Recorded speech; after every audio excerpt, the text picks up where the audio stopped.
డిఎస్సిలో భాగంగా ఈరోజు సెకండ్ లెసన్ అయిన వృక్ష ప్రపంచం. సో ఇది కొంచెం లెంతీగా ఉంది కాబట్టి 2 క్లాసెస్గా రావచ్చు ఇవి. సో ఏంటంటే ముఖ్యంగా ప్లేటో శిష్యుడైన థియోఫ్రాస్టస్ రాసిన వృక్ష శాస్త్ర గ్రంథాలు ఏమున్నాయి అంటే ఇది చాలా important. Enquiry into the plants, on the causes of plants. So ఇది మెయిన్ ఇంపార్టెంట్గా మనం గుర్తుపెట్టుకోవాల్సిన పాయింట్. సో పుష్పించే మొక్కల్లో భూగర్భస్థ భాగం వేరు, ఇది గురుత్వాకర్షణానికి అనుకూలతను పాటిస్తుంది. సో భూమిపైన ఉన్న మొక్క భాగము ప్రకాండ వ్యవస్థ, ఇది కాంతి అనువర్తనానికి అనుకూలతను చూపుతుంది.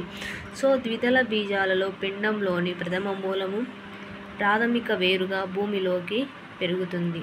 సో ఏకదళ బీజాలలో ప్రథమ మూలం స్వల్పకాలంతో మాత్రమే ఉండి దాని స్థానంలో అనేక సంఖ్యలలో వేర్లు ఏర్పడతాయి. సో మనం గుర్తుపెట్టుకోవాల్సిన ముఖ్యమైన పాయింట్స్ ఉంటాయి, అవి మనము పాయింట్అవుట్ చేసుకోవాలి. మెన్స్టెరా మర్రి వంటి మొక్కలలో వేర్లు ప్రథమ మూలం నుంచి కాక ఇతర భాగాల నుంచి ఉద్భవిస్తాయి, వాటిని అబ్బురపు వేర్లు అంటారు. సో మెన్స్టెరా అనేది మనము గుర్తుపెట్టుకోవాల్సిన కొన్ని పేర్లు. సో అవి అబ్బురపు వేర్లుగా ఉంటాయి, కొన్నిటిలో మాత్రమే. వేరు కొన భాగాన్ని కప్పుతూ టోపీలాగే ఉండే నిర్మాణాన్ని వేరు తొడుగు అంటాము. సో అలాగే స్వయంగా ఆహారాన్ని తయారు చేసుకోలేక ఆహారాన్ని నీటిని ఇతర మొక్కల నుంచి అపహరించే మొక్కలు పరాన్నజీవ మొక్కలు అంటారు. ఉదాహరణకు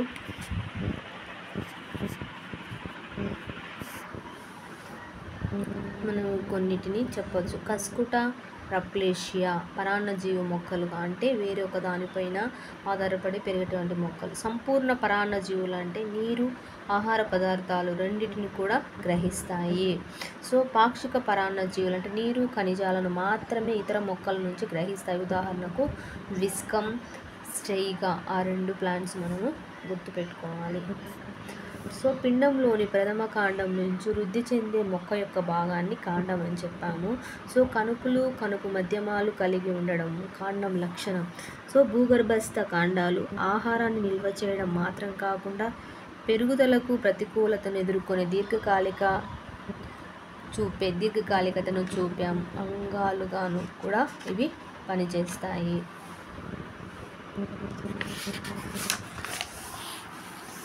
వాటిల్లో ఈ కొన్ని ఏమున్నాయి అంటే దుంపకాండము, కొమ్ము, కందం, లసనం. సో దుంపకాండం అంటే బంగాళదుంప, కొమ్ము అంటే కర్క్యుమా అంటే పసుపు, కందం అంటే అమార్ఫోఫలాస్ అంటే కందం, కొలకేషియా చేమ. సో లసునం నీరుల్లి. సో ఆప్సెట్లలో ప్రతి కనుపు వద్ద రోజెట్ క్రమంలో అమరి ఉండే పత్రాలు చక్రాభకాండ పీఠ భాగం నుంచి ఏర్పడి సంతులన జరిపే వేర్లుగా ఉంటాయి. ఓన్లీ అప్సెట్లలో ప్రతి కనుపు వద్ద కొన్నింటిలో మాత్రమే. సో ప్రతిదళ విభక్తకాలు నడిమి ఈనెను కాకుండా ఉన్న పత్రం ఈనెను తాకకుండా ఉన్నటువంటి కొన్ని పత్రాలలో సరళ పత్రం, పత్రదళం నడిమి ఈనె వరకు విభక్తమై అనేక పత్రకాలను ఏర్పరిచిన పత్రం అనేది సంయుక్త పత్రంగా ఉంటుంది. పత్రదళంలో మెయిన్ ఇంపార్టెంట్గా విభక్తకాలు నడిమి ఈమె నుండి తాకకుండా ఉన్న పత్రాలు. కొన్ని పత్రాలు అనేవి మెయిన్ వాటిని తాకకుండా స్వతంత్రంగా సరళ పత్రంగా అవి ఉండేటివిగా కూడా ఉంటాయి.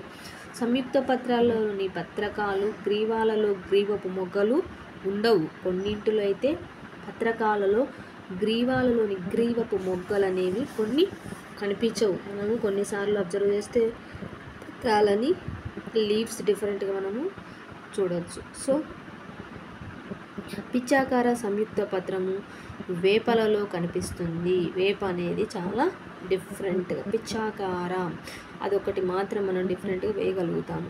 హస్తాకార సంయుక్త పత్రం బొంబెక్సా సీటా అంటే బురగ చెట్లు, దాంట్లో కూడా మనము దాన్ని అబ్జర్వ్ చేయొచ్చు. సో ఏకాంతర పత్ర విన్యాసం అనేది హైబిస్కస్ అంటే మందారం, రోజా సైనెన్సిస్ దాని యొక్క శాస్త్రీయ నామంగా మనము చూడొచ్చు. అలాగే కెలట్రోపిస్ జిల్లెడు, సో నీరియం గన్నేరు, ఆల్స్ట్రోనియా, ఆస్ట్రేలియా అకేషియా పత్ర వృంతాలు కిరణజన్య సంయోగక్రియ కోసం ప్రభాసనాలుగా రూపాంతరం చెంది ఉంటాయి. సో పుష్ప విన్యాసము మొక్క ఏమి పుష్ప విన్యాసాన్ని చూపగలుగుతాయి. అదేంటి మొక్క అంటే సమశిఖి అంటే కొరియంబు, కాసియా కాలీఫ్లవర్ మొక్క, గుచ్చము అంబెల్గా కనిపించేది, నీరుల్లి క్యారెట్లో గుచ్చం అనేది అంబెల్గా ఉంటుంది. కంకి స్పెక్స్ అంటే అకిరాంతస్ గ్రామినీ కుటుంబం. సో అలాగే స్పాండిక్స్ మ్యూసా అరటి, కోకస్ కొబ్బరి, కొలకేసియా చేమ, శీర్షవత్ అంటే హెడ్. సో ట్రైడాక్స్ అంటే ప్రొద్దుతిరుగుడు, సూర్యకాంతం వాటిల్లో మనము వాటి యొక్క భాగాలను అబ్జర్వ్ చేయొచ్చు. సో తర్వాత చూసుకుంటే నిశ్చిత పెరుగుదల కలిగి పుష్ప విన్యాసంలోని ప్రధాన అక్షము అగ్రపుష్పంలో అంతమవడము నిశ్చిత రకమైన పుష్ప విన్యాసం యొక్క లక్షణంగా మనము చూడొచ్చు. నిశ్చిత పుష్ప విన్యాసంలో పుష్పాలు ఆధారాభిసార క్రమంలో కొత్తగా ఏర్పడే పుష్పాలు పార్శ్వ భాగాలలో ఉంటాయి. సో పుష్ప విన్యాసం వృంతము శిఖర రహితమై కొనభాగంలో ఒంటరి పుష్పాన్ని కలిగి ఉండడము. ఏకాంత నిశ్చితం ఉదాహరణకు మందార, ఉమ్మెత్త. సో పుష్ప విన్యాసం అనేది శాఖారహితం, వాటిలో సరైన శాఖలు ఉండకపోవడము. కొనభాగంలో ఒంటరి పుష్పాన్ని కలిగి ఉండడము, ఇది ఏకాంత నిశ్చితం అని మనం చెప్పాలి. సిమ్యూల్ అంటే 3 పుష్పాలు ఉన్న పుష్ప విన్యాసము, బోగెన్విలియా, జాస్మిన్. సో మనం కాగితాల పూల చెట్లు చూస్తే సో 3 పుష్పాలు ఒకే దానిపైన గుచ్చంలాగా, దాన్ని సెమ్యూల్ అంటారు. ఏకశాఖీయ నిశ్చితం అంటే ప్రతిసారి ఒక సైమోస్ శాఖ ఏర్పడము, హేలియా సోలానం. సో అలాగే ద్విశాఖీయ నిశ్చితం ప్రతిసారి 2 సైమోస్ శాఖలు ఏర్పడ్డము, ఐపోమియా. సో బహుశాఖీయ నిశ్చితం అంటే ప్రతిసారి 2 కంటే ఎక్కువ శాఖలు ఏర్పడ్డము, నీరియం అనే దానిలో మనము చూస్తాము. వర్టిసెల్లాస్టర్ పుష్ప విన్యాసం లాబియేటి కుటుంబ మొక్కలలో ఉంటుంది, ఉదాహరణకు లూకాస్ తులసి. సో యుఫోర్బియేసి కుటుంబ మొక్కలలో సయాంతియం పుష్ప విన్యాసం కనిపిస్తుంది. సో సైకస్ జాతులలో ఉండే ప్రత్యేక పుష్ప విన్యాసం హైపంతోడియం. సో పుష్ప వృంతం పైన పుష్ప భాగాలన్నీ అమిరి ఉండే ఉబ్బిన భాగం పుష్పాసనము. సో లిల్లీస్ పుష్పంలో రక్షక ఆకర్షక పత్రాలు ఒకే విధంగా ఉంటాయి. ఈ రెండింటిని కలిపి పేరియన్ పరిపత్రం అని మనం చెప్పొచ్చు. లిల్లీ పుష్పంలో మాత్రమే ఇది. కేసరావళి అండకోశము కలిగిన పుష్పాలు ఏంటివి అంటే ద్విలింగ పుష్పాలు, రెండింటిని మాత్రం కలిగి ఉంటే దాన్ని ఏకలింగాశయం అని అనం. ఒకటి మాత్రమే ఉంటే ఏకలింగాశయము. సో కేసరాలు లేదా అండకోశం ఏదో ఒకటి మాత్రమే కలిగి ఉంటే ఏకలింగాశయ పుష్పం అని మనం చెప్తున్నాం. పుష్పాన్ని మధ్య నుంచి ఏ వ్యాసార్థ తలం నుంచి అయినా 2 భాగాలుగా సమభాగాలుగా విభజించగలిగితే ఆ పుష్పం సౌష్ఠవయుత పుష్పం అని అంటాము, ఉదాహరణకు ఆవ, దత్తూర, మిరప. సో పాక్షిక సౌష్ఠవయుత పుష్పం అనేది పుష్పాన్ని మధ్య నుంచి ఏ తలం నుంచి మాత్రమే నిలువుగా, ఏ ఒక్క తలం నుంచి మాత్రం నిలువుగా సమభాగాలు చేయగలిగిన పుష్పాన్ని, ఉదాహరణకు బఠానీ, గుల్మోహర్, చిక్కుడు, కాషియా. సో సౌష్ఠవ రహిత పుష్పం అనేది దీనిలో ఏ తలంలోనైనా 2 సమభాగాలుగా విభజించలేము. కెన్నా అంటే మెట్ట తామర. త్రిభాగయుత పుష్పాలు ఎలా ఉంటాయంటే లిలియేసి. చతుర్భాగయుత పుష్పాలు అంటే బ్రాసికేసి. మనము ఖచ్చితంగా ఇది గుర్తుపెట్టుకోవాలి. పంచభాగయుతం అంటే 5 సొలనేసి, ఫాబేసి, రెండింటిని పంచభాగయుతము. త్రిభాగయుతం అంటే లిలియేసి. చతుర్భాగం అంటే 4 బ్రాకేసి అని మనం ఖచ్చితంగా గుర్తుపెట్టుకోవాలి. పుచ్చ సహిత పుష్పాలు సొలనేసి, లిలియేసి, మాల్వేసి కుటుంబం. పుచ్చ రహిత పుష్పాలు అంటే క్రూసిఫెరా, టూలిప్, చైనా రోజ్. సో ఊర్ధ్వ అండాశయం కలిగిన పుష్పాలు, అండకోశస్థ పుష్పాలు, ఉదాహరణకు ఆవాలు, చైనా రోజ్, వంగ. సో అండాశయం కలిగిన పుష్ప భాగాలు ఒకే ఎత్తులో ఉన్న పుష్పాలు పర్యండకోశ పుష్పాలని, ఉదాహరణకు దాన్ని ఏమని పిలుస్తామంటే ఫ్లమ్. సో గులాబీ పీచ్ అండాశయం కలిగిన పుష్ప భాగాలు ఒకే ఎత్తులో ఉన్న పుష్పాలు. సో దాన్ని మనము ఉదాహరణగా 2 పేర్లను చెప్పుకొని చూస్తున్నాము. సో అలాగే నిమ్న అండాశయం కలిగి ఉన్న పుష్పాలు, అండకోశోపరిక పుష్పాలు, జామ, దోస, సూర్యకాంతం, చక్ర పుష్పకాలు ఇవన్నీ కూడా నిమ్న అండాశయాన్ని కలిగి ఉంటాయి.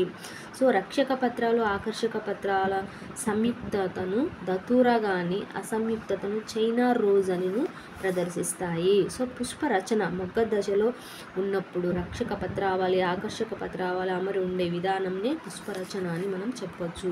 సో ఇందులో పుష్పరచన లక్షణం ఉదాహరణ ఒక 4 ఉన్నాయి. ఈ 4ని మనం తొందరగా చూసేస్తే అయిపోతుంది. సో కవాటయుతం అనేది వాల్వేట్ లాగా ఉంటుంది పుష్పరచనలో. దాని యొక్క లక్షణం రక్షక, ఆకర్షక పత్రాలు అంచుల వద్ద అతివ్యాప్తం కాకుండా తాకుతూ ఉంటాయి. దాన్ని మనము కెలియోట్రోపస్ అని చెప్పొచ్చు. సో నెక్స్ట్ మెలితిరిగిన ట్విస్టెడ్ అంటే ఒక రక్షక లేదా ఆకర్షక పత్రము అంచు రెండవ దాన్ని కప్పుతూ అతివ్యాప్తమై ఉంటుంది. ఒకే దశలో అతివ్యాప్తం జరుగుతుంది. దాన్ని మనము మందార లేదా బెండ అని కూడా చెప్పొచ్చు. దేంట్లో అంటే ఉదాహరణ దేనికి పుష్పరచన యొక్క లక్షణాల ఉదాహరణ. సో చిక్కైన ఇంబ్రికేట్ అంటే అతి వ్యాప్తం ఒకే దశలో జరగకుండా ఉంటుంది. అతి వ్యాప్తం అంటే ఎక్కువైన వ్యాప్తం అనేది ఒకే దశలో ఉండకుండా ఉంటుంది. కాషియా, గుల్మోహర్. సో ఆ 2 కూడా చిక్కైన ఇంబ్రికేట్ పుష్పరచనకు ఉదాహరణగా చెప్పవచ్చు.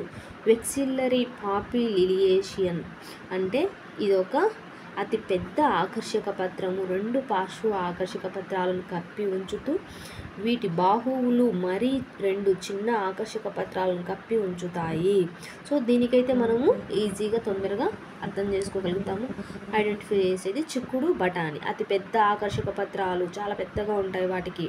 సో 2 పార్శ్వ ఆకర్షక పత్రాలు 2 వైపులా సమానంగా ఉంటాయి. సో వీటి బాహువులు మరీ 2 చిన్న ఆకర్షక పత్రాలను కప్పి ఉంచుతాయి. అది మనము ఈజీగా ఐడెంటిఫై చేయొచ్చు. సో అలాగే నెక్స్ట్ ఇంకోటి ఏంటంటే పరాగకోశంలోని తమ్మెల సంఖ్య 2 మధ్య కేసరాన్ని స్టోమినోడ్ అంటారు.